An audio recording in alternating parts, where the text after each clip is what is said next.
Donald Trump sedang berupaya membentuk organisasi internasionalnya sendiri, dan kita perlu membicarakannya. Akhir pekan lalu, media seperti Haaretz melaporkan bahwa Dewan Perdamaian Gaza milik Trump bertujuan menyaingi Perserikatan Bangsa-Bangsa dan piagamnya. Jadi, apa sebenarnya ini, dan bagaimana kita seharusnya memahaminya? Apakah Trump benar-benar berusaha membangun organisasi tandingan PBB? Menurut saya tidak. Itu bukan yang sedang ia lakukan. Yang ia lakukan adalah sesuatu yang sangat khas Trump. Ia mencoba membangun organisasi untuk dirinya sendiri yang bisa ia gunakan sebagai sarana, bahkan setelah ia tidak lagi menjabat sebagai Presiden Amerika. Mari kita lihat bagaimana kita seharusnya memahami hal ini.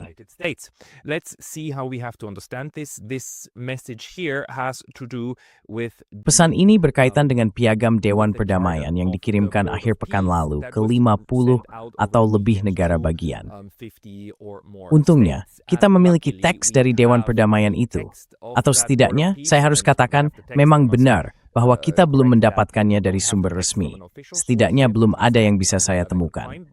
Namun, Times of Israel mengklaim telah melihat dan bahkan menerbitkan teks lengkap dari piagam tersebut. Mari kita anggap ini adalah teks piagam yang sebenarnya. Bagi saya, teks ini terdengar cukup meyakinkan.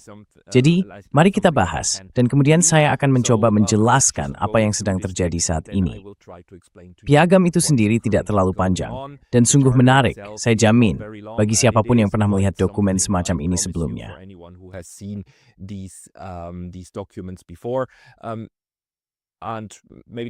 Dan mungkin kabar baiknya dulu, Trump tidak sedang membangun PBB tandingan. Ia tidak menciptakan struktur alternatif, tetapi ia jelas berusaha membentuk sesuatu yang bisa menjadi kendaraan baginya. Artikel pertama dalam misi piagam tersebut sudah menyatakan tujuannya. Dewan Perdamaian adalah organisasi internasional yang bertujuan untuk mempromosikan stabilitas, memulihkan pemerintahan yang dapat diandalkan dan sesuai hukum, serta menjamin perdamaian yang berkelanjutan di wilayah yang terdampak atau terancam oleh konflik. Dewan Perdamaian akan melaksanakan kegiatan semacam itu, fungsi pembangunan perdamaian, sesuai dengan hukum internasional dan sebagaimana disetujui dalam piagam ini. Dan saya pikir frasa kunci di sini benar-benar adalah fungsi pembangunan perdamaian.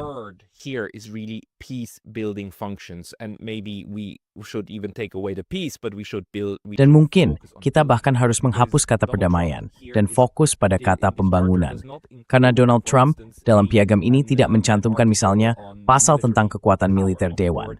Tidak ada pasal tentang pertahanan diri kolektif. Jadi ini bukan bentuk aliansi. Semua ini tentang membentuk sebuah organisasi yang seserban dangkal dan kosong, tetapi dengan dirinya sebagai tokoh utamanya. Kita akan membahas ini sebentar lagi, agar Anda itu semua sejauhi kekuasaan ketua. Karena melalui piagam ini, ia mengangkat dirinya sendiri sebagai ketua organisasi.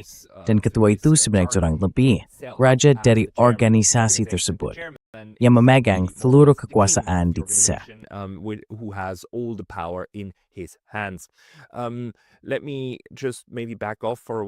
Izinkan saya mundur sejenak dan menunjukkan kepada Anda bahwa Gedung Putih baru-baru ini mengeluarkan pernyataan pada 16 Januari tentang Donald Trump yang menyambut pembentukan apa yang disebut Komite Nasional untuk Administrasi Gaza atau NCIG. Sekarang, apa itu NCIG? Ini adalah struktur atau Dewan Pemerintahan yang dibayangkan oleh proses perdamaian Trump di Perserikatan Bangsa-Bangsa. Dan saya juga harus mengatakan di sini, semua ini sebenarnya merupakan penghinaan besar, sebuah sandiwara terhadap proses perdamaian yang sesungguhnya, yang seharusnya mempertimbangkan kebutuhan semua pihak, terutama kebutuhan rakyat Palestina.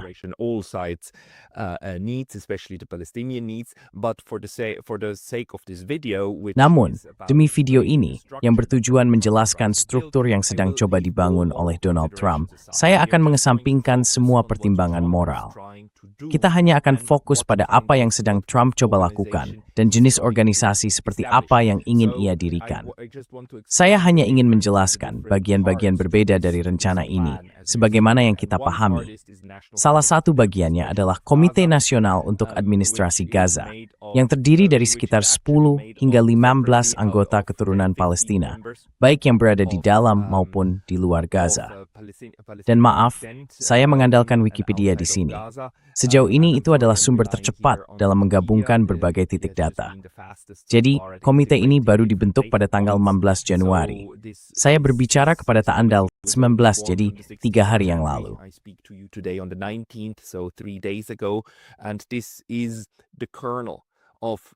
Dan inilah inti dari apa yang dibayangkan sebagai badan administratif masa depan, sebuah badan teknokratis yang terdiri dari warga Palestina di Gaza untuk mengelola Gaza di pihak Palestina. Dan saya harus menekankan hal ini akan berada di pihak Palestina. Kami memiliki beberapa anggota di sini yang masing-masing akan memegang portofolio tertentu. Ali Shatta akan menjadi ketua.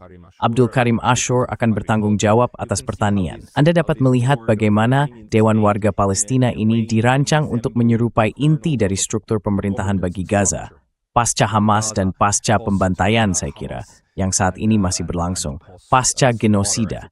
Jadi ini berada di pihak Palestina. Dan kemudian yang terjadi adalah Donald Trump di pihaknya, di pihak Dewan Perdamaiannya, sedang membangun struktur internasional yang akan memiliki pengawasan atas Komite Nasional untuk Administrasi Gaza ini. Over this National Committee for Administration of Gaza. So the National Committee is anything but sovereign. It is nothing. Jadi, Komite Nasional sama sekali bukanlah entitas yang berdaulat. Komite itu tidak lebih dari sekadar mitra pelaksana di lapangan untuk apa yang akan dilakukan oleh Dewan Perdamaian. Hal yang membingungkan adalah bahwa Donald Trump saat ini sedang membangun beberapa aspek dari Dewan Perdamaian. Dan apa yang baru-baru ini ia kirimkan, sebenarnya piagam Dewan Perdamaian, tidak menyebut Gaza sama sekali. Piagam itu hanya membahas struktur Dewan Perdamaian. Yang aneh, karena Dewan Perdamaian seharusnya menjadi struktur pelaksanaan dari pihak komunitas internasional, yang dibenarkan oleh sebuah resolusi Dewan Keamanan Perserikatan Bangsa-Bangsa, yang menurut pandangan saya, sangat keliru. United Nations Security Council resolution, that's this one here, resolution 28. Inilah yang dimaksud, resolusi 2813. Resolusi ini diadopsi tahun lalu pada tanggal 17 November oleh Dewan Keamanan. 3 kekuatan besar mendukungnya, Amerika Serikat, Inggris, dan Prancis. Rusia dan Tiongkok abstain dalam pemungutan suara. Itulah sebabnya resolusi ini lolos. Itu mengejutkan. Saya kira mereka akan menggagalkannya. Tetapi pada akhirnya Rusia dan Tiongkok membiarkannya lewat. Dalam resolusi Dewan Keamanan tersebut, yang kita baca dan sekali lagi, ini sudah disahkan. Jadi sekarang menjadi resolusi yang mengikat dari Perserikatan Bangsa-Bangsa. Dinyatakan bahwa resolusi tersebut menyambut pembentukan Dewan Perdamaian sebagai administrasi transisi dengan kepribadian hukum internasional. Dan inilah kunci untuk memahami apa yang sedang dilakukan Trump. Key to understanding what Trump is doing. He's trying to build his own little kingdom. Dia sedang berusaha membangun kerajaannya sendiri, organisasi internasional kecil miliknya sendiri, di mana dia menjadi rajanya dengan kepribadian internasional. Ini sangat berbeda dari sekadar memiliki sebuah perusahaan. Kamu tahu, sebuah LLC atau perusahaan saham di Amerika Serikat, atau di Swiss, atau di Jepang. Karena yang dibayangkan di sini adalah memiliki kepribadian hukum internasional yang sama seperti Perserikatan Bangsa-Bangsa atau organisasi internasional lain yang beroperasi atas dasar antar pemerintah. Ambil contoh Bank for International Settlements, ambil IMF. Organisasi-organisasi itu dibentuk melalui perjanjian dan kemudian berada di atas negara-negara bangsa, bahkan di antara negara-negara bangsa tersebut.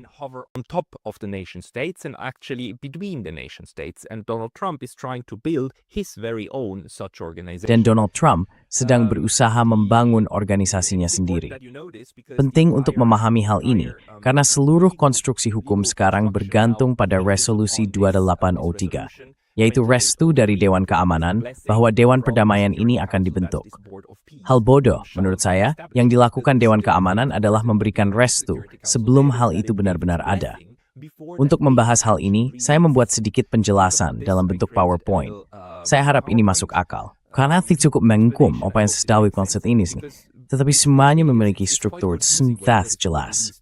Jadi, di sisi ada Donald Trump sendiri, yang ditunjuk sebagai ketua organisasi tersebut. appointed as the chairman of that organization, and we will look at that. The charter mentions Dan kita akan melihat hal itu. by name. It's Piagam not tersebut President menyebut nama United Donald States Trump secara langsung. being a crowned Ini chairman. bukan It's Presiden Donald Amerika Trump Serikat himself yang by the dinobatkan charter. sebagai ketua, Never melainkan seen Donald a Trump charter sendiri, of a sesuai dengan piagamnya. international organization that Saya belum pernah melihat works like piagam this. organisasi Usually internasional yang you berfungsi people seperti ini, have karena some biasanya yang function ditunjuk in adalah state. orang-orang yang Those memiliki individuals, jabatan dalam but pemerintahan, it just shows bukan how much individu this is- swasta. this is Namun hal ini shaped menunjukkan betapa and besar the pengaruh impact of Trump dalam or pembentukan whether we want to organisasi call it. ini, So atau under the apapun chairman, kita ingin what menyebutnya. is happening right now Jadi, di bawah is ketua that tersebut, a yang sedang terjadi executive sekarang board adalah is being pembentukan formed, Dewan and Eksekutif. Mr. Trump Dan actually Tuan informs Trump us sendiri about sebenarnya this memberitahu in kita the, tentang hal ini dalam pernyataannya. in his Dewan Eksekutif statement. Pendiri telah dibentuk. Here, the founding executive board has been formed, and this founding executive board includes Dan Secretary Dewan Marco Eksekutif Rubio, Pendiri Steve ini Witkoff, Jared mencakup Kushner, Sekretaris Marco Rubio, Steve Tony Witkoff, Blair, Jared and Kushner, a couple of menantu others, Donald Trump, which Tony are all Blair, dan appointed beberapa orang by lainnya. Semuanya Donald Trump. ditunjuk oleh The Donald Trump. chairman appoints Ketua everybody. Dewan He can menunjuk appoint semua whoever he orang. wants. Dia bisa And menunjuk this is going siapapun to be yang dia founding mau. Inilah yang akan menjadi board Dewan that Eksekutif will Pendiri, then yang kemudian akan launch all meluncurkan of these, semua kegiatan ini. activities. Mari kita kembali ke skema kecil ini. Let's go back Pada to saat yang sama, this- Dewan let's Perdamaian see dan here. Donald Trump sedang membentuk At the same badan-badan time lain now, yang dalam the hukum Board of internasional Peace kita is- sebut and sebagai Donald organ Trump is dari establishing organisasi other ini. organs Salah satunya called adalah the Dewan Common Eksekutif in Gaza, international dan yang lainnya law adalah of this Pasukan organization. Stabilisasi One is the, Internasional. Gaza Nah, disinilah Executive semuanya Board, menjadi the other one is the membingungkan. International Stabilization Force. Now, this is where it gets confusing. So the Board of Peace has an executive board and a Gaza Jadi, executive board. Dewan Again, Perdamaian controlled memiliki inside Dewan the White Eksekutif House. dan Dewan The Eksekutif White House Gaza. briefing here, Sekali lagi, semua ini dibahas dalam the pengarahan White Gedung House Putih. wants to work. Gedung Putih ingin memiliki seseorang yang dapat bekerja sama dengan Komite Nasional yang dibentuk untuk Gaza, tetapi Trump tidak ingin hal itu dilakukan oleh Dewan Eksekutif itu sendiri. Maka ia membentuk Dewan kedua yang menangani urusan Gaza. Untuk mendukung kantor perwakilan tinggi NCAG, sebuah Dewan Eksekutif Gaza sedang dibentuk. Dewan ini akan membantu mendukung tata kelola yang efektif, serta penyediaan layanan terbaik yang mendorong perdamaian, stabilitas, dan kemakmuran bagi masyarakat Gaza. Anggota yang ditunjuk adalah Steve Witkoff, Jared Kushner, Menteri Hakan Fidan, dan Ali Al-Tawadi. Kushner, Minister Hakan Fidan, Ali Al-Tawadi. Hakan Fidan, as far as I understand, is the Hakan Fidan, sejauh yang saya pahami, adalah Menteri Luar Negeri Turki, dan ada beberapa orang lain, termasuk Tony Blair. Tapi lihat, orang-orang ini sekarang duduk di kedua dewan, bukan? Mereka ada di Dewan Eksekutif dan juga di Dewan Gaza. Jadi Donald Trump sebenarnya memisahkan hal-hal ini untuk membagi fungsi-fungsi yang ada di sini. Dan terakhir, kita memiliki Pasukan Stabilisasi Internasional. Ini tentu saja adalah sayap militer dari rencana perdamaian ini, yang seharusnya memastikan bahwa IDF pada akhirnya akan menarik diri dari Gaza. Meskipun saya pikir itu sangat tidak realistis.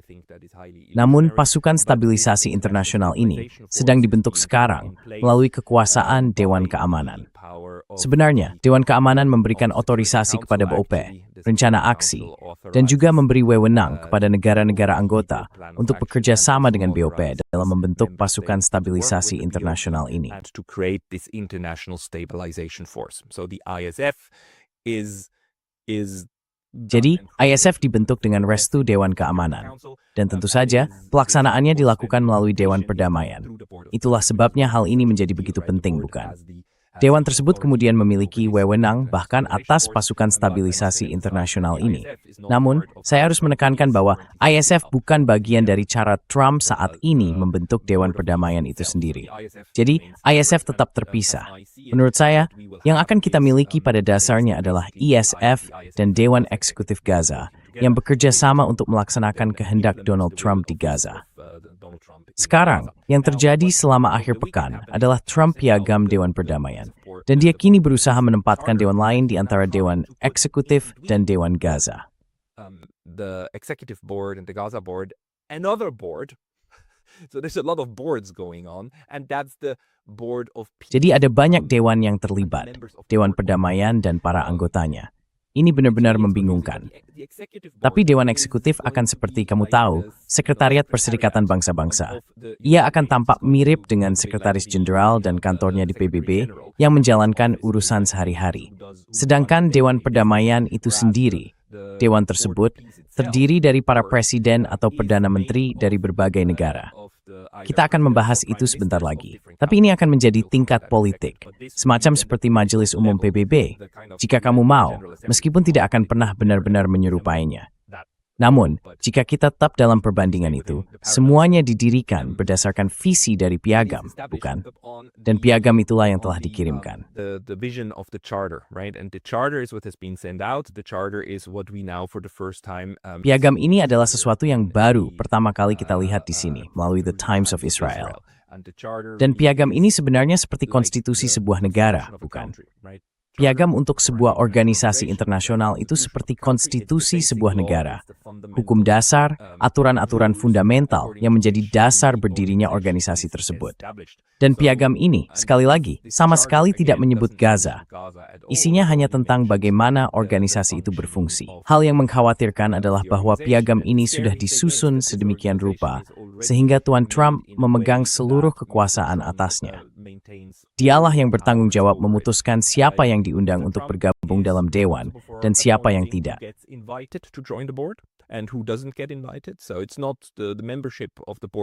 Jadi keanggotaan dewan ini tidak bersifat universal. Kecuali jika Tuan Trump berkata, saya ingin mengundang negara bagian ini, maka tidak akan ada undangan yang dikirim. Dan kemudian, negara-negara bagian itu dapat memutuskan apakah mereka ingin memiliki satu perwakilan di dewan atau tidak. Jadi, bukan kebetulan, mungkin bahwa Iran tidak akan duduk di dewan ini sampai, dan kecuali terjadi perubahan rezim. Dari segi struktur, mari kita selesaikan ini. Seluruh dasar hukum internasional yang menjadi alasan mengapa hal ini sah, mengapa organisasi ini berfungsi, dan dari mana ia memperoleh kewenangannya berasal dari resolusi Dewan Keamanan Perserikatan Bangsa-Bangsa 283. Dari sanalah seluruh legitimasi organisasi ini berasal. That's where the entire legitimacy emanates from. This is one of the cases where Donald Trump actually Ini adalah salah satu kasus di mana Donald Trump tampaknya benar-benar peduli terhadap hukum internasional dan di mana ia berusaha meniru ciptaannya berdasarkan struktur yang cukup terdefinisi dengan baik. Lalu di bawah ini, tentu saja ada Gaza yang merupakan alasan utama PBB memberikan persetujuannya kepada Dewan Perdamaian. Namun di atas Gaza, ada Komite Nasional yang baru saja kita lihat. Pada akhirnya, untuk saat ini, Dewan Perdamaian, Dewan Eksekutif, dan Dewan Eksekutif Gaza yang akan berurusan dengan NCIG dan pasukan stabilisasi internasional yang akan pergi ke India dan menjadi kekuatan militer yang berpatroli atas apa yang tadi langsung di Gaza. Jadi itulah struktur nyata ini.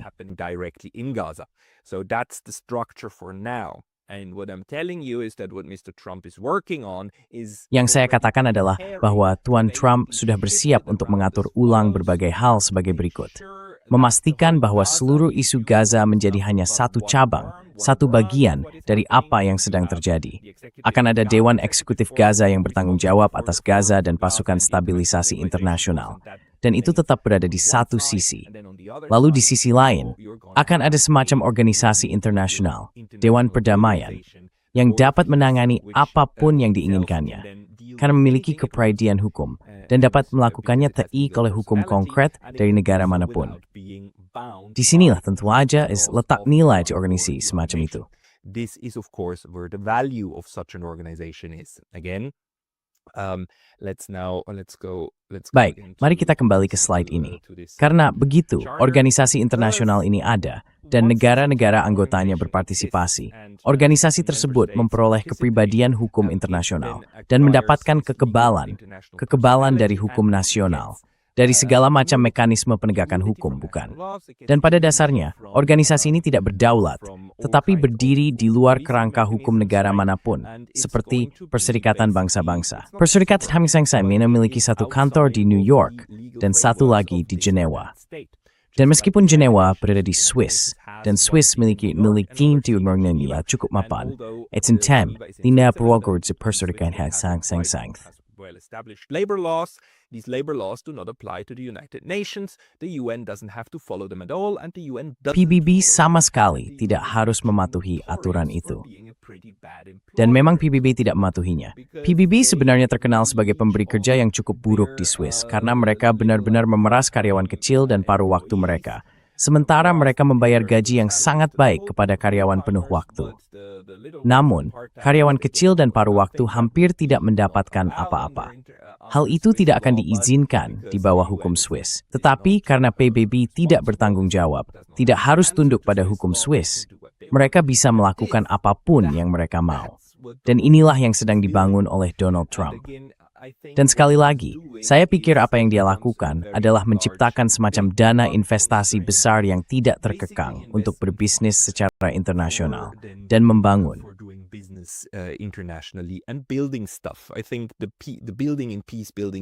Saya pikir kata membangun dalam istilah pembangunan perdamaian benar-benar merupakan hal utama. Dia menginginkan dana investasi besar. Mari kita lihat bagaimana hal ini diatur.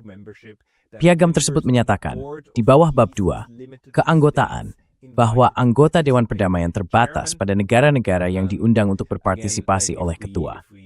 Sekali lagi, jika kita menoleh ke belakang, yang saya katakan di sini adalah bahwa Dewan itu sendiri, para anggota Dewan, apa yang sedang dia bentuk saat ini adalah lengan politik, dan lengan politik itu belum ada, hanya lengan eksekutif yang ada. Dan dalam lengan politik, yang sedang dia lakukan sekarang adalah mengatakan, baiklah, siapapun yang saya undang bisa bergabung.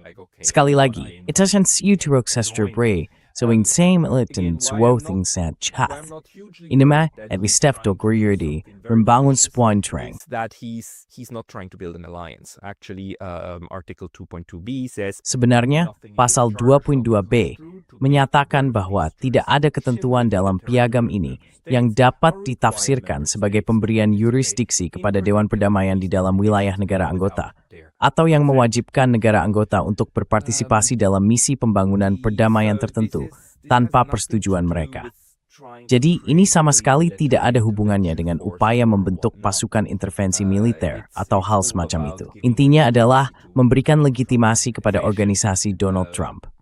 Paragraf C, Duduet C. Setiap negara anggota akan menjabat untuk jangka waktu tidak lebih dari 3 tahun sejak piagam mulai berlaku, dengan kemungkinan perpanjangan oleh pemerintah Jerman. Setiap negara anggota dapat berpartisipasi selama 3 tahun, tetapi setelah itu masa jabatannya berakhir. Nah, menitalat, this secretariat theory seen in the impros and den death bindo, puthi, to meet net sath, takaran senduruthu, to Edinburgh, me and the Adolf he now therm the thrower. of the charter's entry into force. This is a money grab. Dia ini adalah upaya mencari uang. Ini benar-benar upaya mencari uang. Donald Trump sedang menyiapkan dompet internasional pribadinya sendiri. Dan dia akan berusaha mengisinya dengan sebanyak mungkin uang. Dan uang itu pada akhirnya akan berada di bawah pengawasannya, bersama dengan beberapa tokoh terhormat dari seluruh dunia yang bagaimanapun juga duduk di sana atas permintaannya. Apapun yang dilakukan Dewan harus mendapat persetujuan ketua. Jadi ini adalah semacam skema besar untuk mencari uang secara internasional yang saya percaya akan terus berjalan bahkan setelah masa jabatannya berakhir pada tahun 2028, bukan? Saat itulah dia harus meninggalkan jabatannya sebagai Presiden Amerika Serikat. Jadi, dia sudah mempersiapkan langkah berikutnya. Maksud saya, ini adalah langkah bisnis yang jelas sedang dikerjakan oleh seorang pebisnis.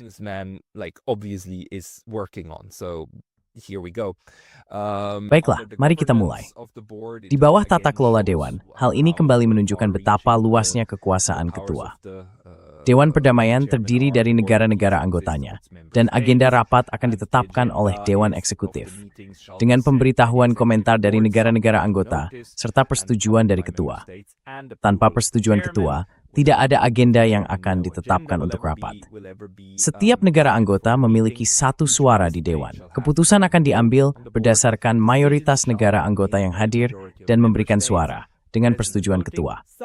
Jadi ketua selalu memiliki hak veto dalam struktur ini.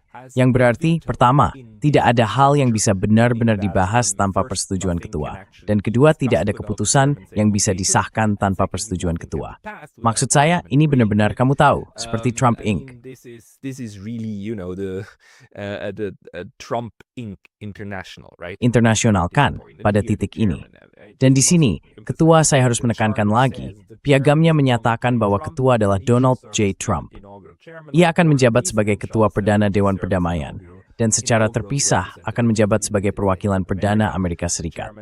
Ketua memiliki wewenang eksklusif untuk membentuk, mengubah, atau membubarkan entitas anak sesuai kebutuhan atau kelayakan untuk menjalankan misi perdamaian Dewan tersebut. Jadi Trump akan membentuk seluruh struktur sesuai keinginannya, seperti Dewan Gaza ini. Mengapa dia bisa begitu saja membuatnya? Karena dia bisa. Karena dia menulis piagam yang menyatakan bahwa dia bisa. Apapun sesuai kehendaknya, bukan? Ini tentu agak berisiko, karena Tuan Trump sudah berusia 79 tahun, dan akan berusia 80 tahun ini. Turning 80 this year, so there is a replacement provision saying that the chair. Jadi ada ketentuan pengganti yang menyatakan bahwa ketua harus setiap saat menunjuk seorang penerus untuk peran ketua. Penggantian ketua hanya dapat terjadi setelah pengunduran diri secara sukarela atau akibat ketidakmampuan, sebagaimana ditentukan melalui suara bulat Dewan Eksekutif. Jadi bahkan jika Donald Trump meninggal sebelum mengundurkan diri, Dewan harus mencapai keputusan bulat. Dan jika tidak ada keputusan bulat, maka tidak akan ada pengganti. Jadi Tuan Trump memastikan bahwa ia akan tetap memegang kendali selama ia mau, dan ia akan menyerahkan kendali struktur ini kepada siapapun yang ia kehendaki. Dan hanya ketika ia ingin melakukannya, bukan begitu? Jadi tidak ada yang mencegah organisasi ini jatuh ke tangan, misalnya menantunya, Jared Kushner, atau salah satu anaknya yang lain.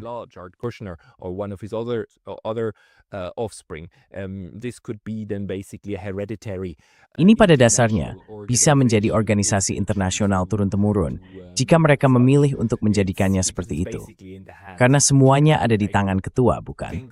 Itu bisa diberikan kepada penerus manapun, kapan saja, sesuai keputusan Tuan Trump. Dan kamu tahu, ini juga sangat kuno. Maksud saya, kita tidak melakukan hal seperti ini lagi dalam hukum atau perjanjian internasional. Biasanya, kita menunjuk seseorang sebagai ketua, atau cukup disebut chair, agar tetap netral gender. Tapi ini jelas sekali dirancang untuk menjadi organisasi milik Tuan Trump. Sampai-sampai di suatu bagian teks dia bahkan menggunakan kata he untuk merujuk pada ketua. Jadi, sama sekali tidak ada pemikiran bahwa posisi ini bisa dipegang oleh seorang perempuan. Ini cukup mencengangkan, dan itulah sebabnya, sekali lagi, saya tidak berpikir Tuan Trump sedang membangun semacam struktur tandingan terhadap PBB. Disaster mergeri hanya semang mengincorporate beforthra. For fight tetap kasanay. Next corporation, international corporation. The executive board shall be selected. Dewan Eksekutif tentu saja akan dipilih oleh ketua. Dialah yang menunjuk semua orang, seperti Jared Kushner dan sebagainya. Segala sesuatu dilakukan oleh ketua. Mereka tentu saja memiliki ketentuan keuangan. Mereka dapat membuka rekening, mereka dapat membuka rekening bank dan mengelolanya.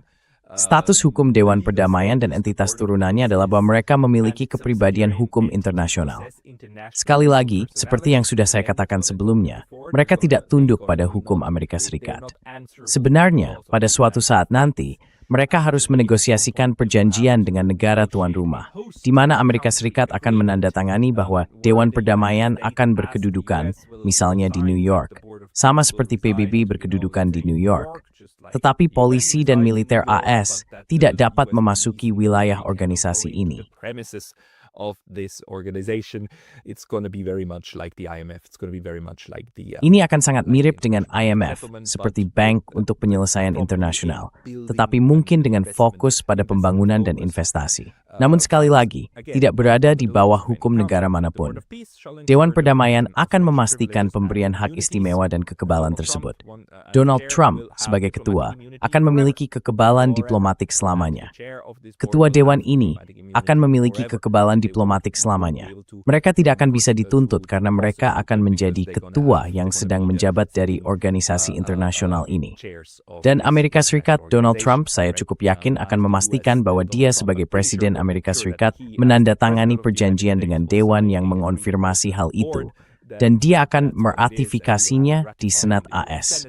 Jadi, ini adalah keinginan sangat cerdik untuk memiliki kendaraan investasi internasional sendiri. Ini yang berkebutuhan telah inhiang. Vehicle, international one through which you can do whatever you want. I just want to point out Saya hanya ingin menunjukkan bahwa ada sebuah pasal tentang penyelesaian sengketa yang sebenarnya sama sekali tidak membahas penyelesaian sengketa. Biasanya, pasal seperti itu menjelaskan bagaimana cara menangani sengketa dan siapa otoritas tertingginya, seperti pengadilan arbitras, pengadilan nasional, atau misalnya Mahkamah Internasional. Tapi tidak, Dewan Perdamaian itu adalah wilayah kekuasaan Donald Trump. Itulah sebabnya, penentu akhir dalam setiap sengketa selalu akan menjadi ketua, otoritas tertinggi. Ini lelukon. Ini lelukon. Tapi ini lelukon yang sebenarnya punya peluang besar untuk lolos dan menjadi sebuah organisasi internasional.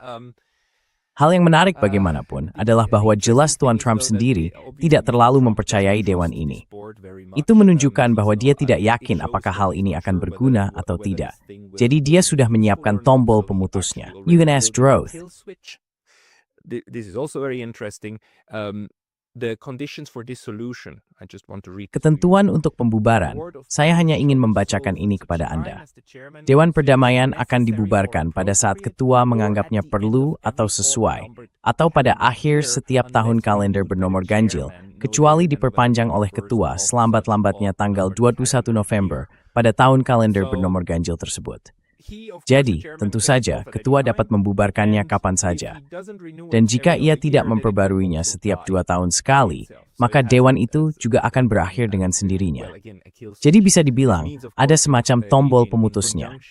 Ini berarti, tentu saja, sehubungan dengan ketentuan untuk ketua berikutnya, bahwa jika kita berada dalam situasi di mana ketua meninggal dunia atau menjadi tidak mampu, dan dewan tidak dapat memutuskan penggantinya, karena dibutuhkan suara bulat, semua anggota dewan harus menyetujui pengganti tersebut, maka Jithetau Porthwiskan with the Fiend, as Bensil Struthin Tiber, Everard Grisesi Amber. Then the whole organization will die. So there's a situation thinkable. Jadi, ada situasi yang bisa dibayangkan di mana mereka tidak mampu mengambil keputusan, organisasi itu sendiri akan mati.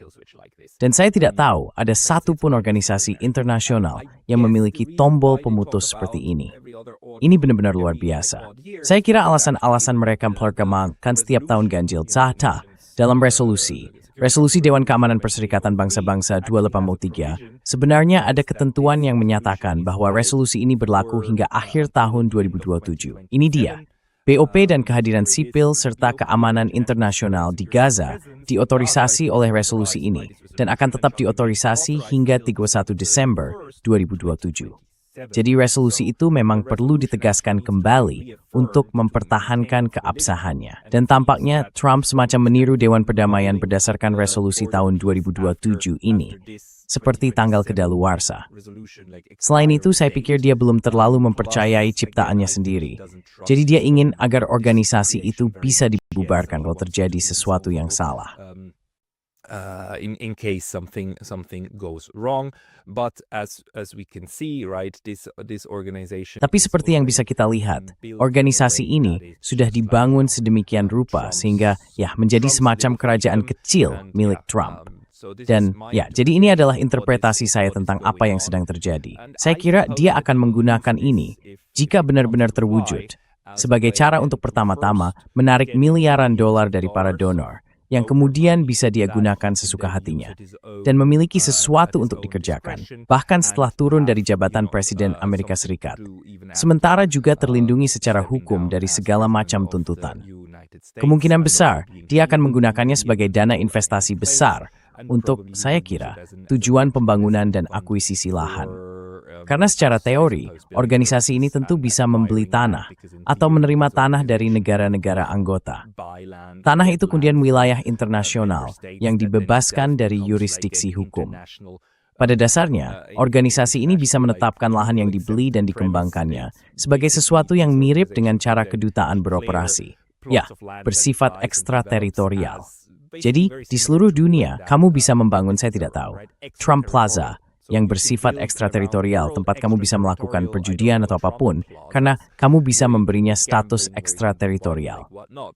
Kamu adalah organisasi internasional yang dibentuk dan didirikan berdasarkan perjanjian internasional, resolusi Dewan Keamanan dan piagam yang sedang disusun oleh Tuan Trump sekarang, yaitu piagam BOP. The charter that Mr. Trump is building now, the BOP charter, if it is ratified by 3 member states. Jika disahkan oleh 3 negara anggota, perjanjian itu akan berlaku, dan kemudian berdasarkan hukum internasional, ia akan memiliki kekuatan sebagai sebuah traktat. Dan sebagai demikian, badan traktat tersebut secara teori dapat melangkah sangat-sangat jauh dalam hal apa yang dapat dilakukannya, dan bagaimana ia dapat berinteraksi dengan negara-negara anggota, tanpa negara-negara anggota tersebut mengikat organisasi itu dengan hukum mereka. Ini aneh. Ini adalah hal yang sangat-sangat aneh yang sedang terjadi. Dan jelas sekali, hal ini tidak lagi ada kaitannya dengan Gaza sebagai tujuan utamanya. Fakta bahwa Gaza tidak disebutkan sekalipun dalam piagam ini sudah banyak memberitahu kita. Di sisi lain, ini bukan organisasi saingan bagi PBB. Ia memiliki karakter yang serupa di bawah hukum internasional, tetapi tidak akan pernah menjadi seperti itu.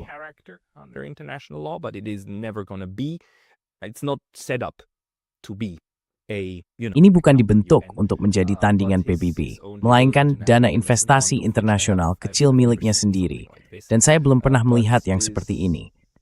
Dia memanfaatkan setiap peluang yang ada, sebut saja oportunistik, sebut saja jenius, terserah. Tapi menurut saya, kesanalah arah yang kita tuju. Saya pasti akan terus melaporkan hal ini begitu kita tahu lebih banyak. Saat ini, kita berada pada tahap di mana Dewan Perdamaian itu sendiri harus dibentuk dan perjanjian, piagamnya, perlu diterima, lalu diratifikasi oleh 3 negara, agar dapat secara resmi memiliki keberadaan hukum dan berlaku hukum internasional. Kita belum sampai ke sana.